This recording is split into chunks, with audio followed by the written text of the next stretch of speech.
Todos hemos tenido profesores que recordamos después con los años, y justamente hoy quiero hablarte de eso. Por ejemplo, tenía un profesor de matemáticas en la preparatoria. Así de rápido te lo digo. Llegamos el primer día y nos dijo: estos van a ser los porcentajes de evaluación. No son discutibles, 90% examen.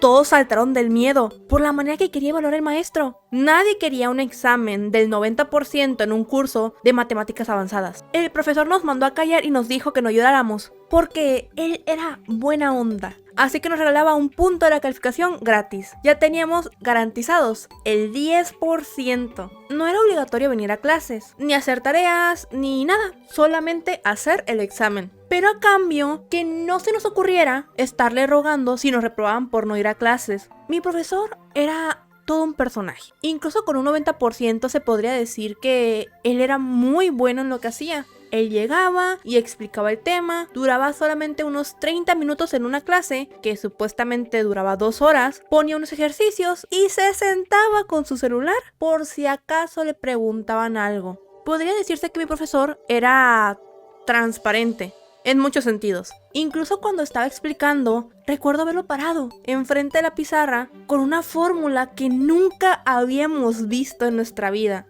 Y que solo nos dijera: resuélvanlo. Todos en el salón solo lo veíamos, ya que nunca habíamos visto algo así en nuestras vidas. Así que no sabíamos la respuesta. Mi maestro solo gritó: ¿qué me están viendo? Ni que estuviera tan guapo. Miren el pizarrón. Nadie pudo evitarnos reír con eso. Cuando no entendíamos algo, nos llegó a gritar: tienen mierda en la cabeza, tienen mierda, ¿para qué les sirve el cerebro? Si no lo usan, si no piensan. Una vez estaba muy molesto porque había un grupo que estaba jugando cartas en plena clase. Los terminó sacando a todos. Esos eran justamente los que más sufrían durante el examen. Solo escucha mis palabras, imagina la situación. Entras al examen que vale 90%. Son 2 horas. Te dan una sola hoja tamaño oficio. Son solo 4 preguntas, 2 de cada lado de la hoja. Intentas resolverlo y no te alcanza el espacio.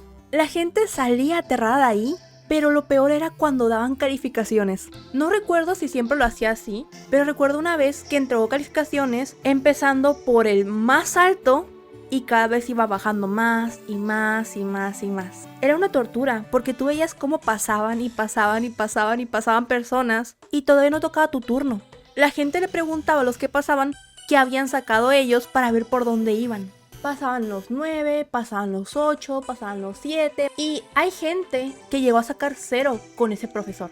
Mandó muchísimos a extraordinario, aunque él no era quien mandaba más personas a recursar. Esa era una profesora de física, quien no me dio clases. Solo recuerdo ver una lista de alumnos que me pasó a alguien que conocía. Una lista rosa. Me dijo que todos los que estaban de color rosa eran reprobados. Cada parcial máximo 3 personas no estaban en color rosa. 3. En mi caso yo tenía un profesor de física que ya he hablado anteriormente de él. Se preocupaba mucho. El que tenía una evaluación que daba 15 en vez de 10, pudiendo fallar mucho y aún así sacar 10, dejándote usar apuntes en tu examen, y deprimido viendo que sus alumnos aún así reprobaban. Sí, él adoraba su trabajo, tanto que abandonó un puesto alto de Pemex solamente para dar clases en escuela pública. Pero profesores flojos tenía bastantes. Un profesor que podía mencionar era curioso, cuanto menos. Él más que nada daba ciencias sociales, por así decirlo, como filosofía o cívica y ética, si es que llegaba. Porque muchas veces había pasado hora y media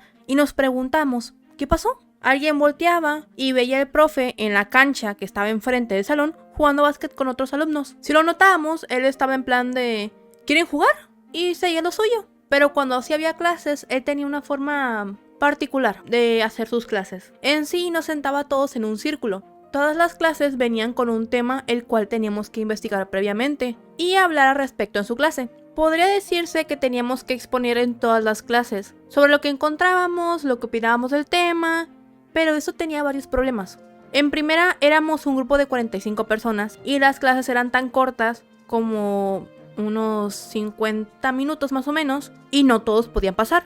Si no pasabas, no tenías calificación. Además, ¿cómo calificas una opinión? El profesor tenía un claro favoritismo por ciertos estudiantes que dejaba hablar más y decía: sí, tienes razón.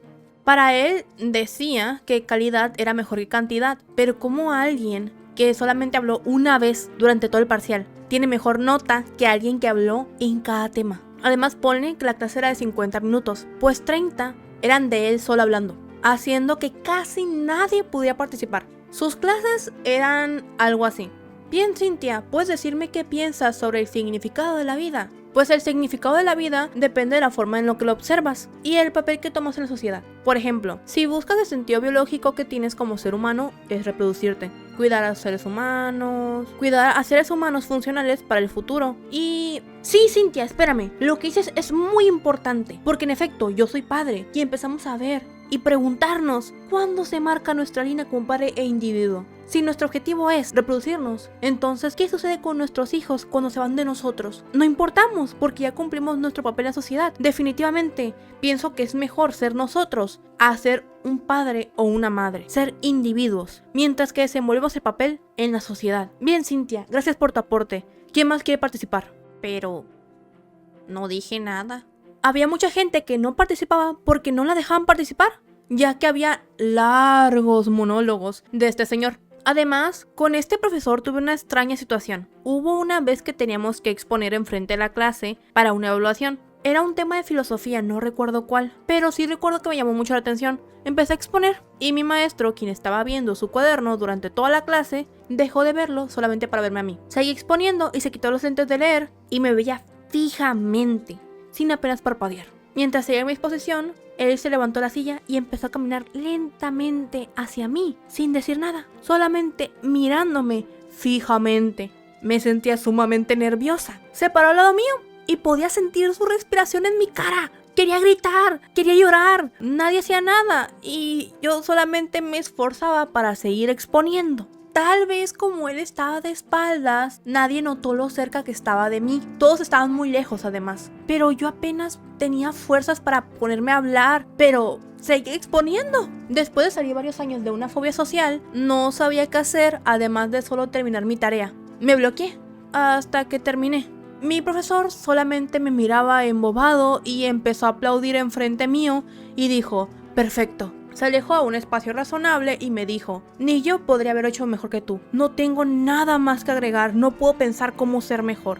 Me parece que la razón por la que hizo eso era por estar fascinado con mi exposición. Le gustó mucho mi opinión, supongo, pero era necesario estar tan cerca como para respirarme encima. No se dio cuenta que quería llorar. A duras penas pude seguir, estaba temblando mientras hablaba. Honestamente, no entiendo a la gente.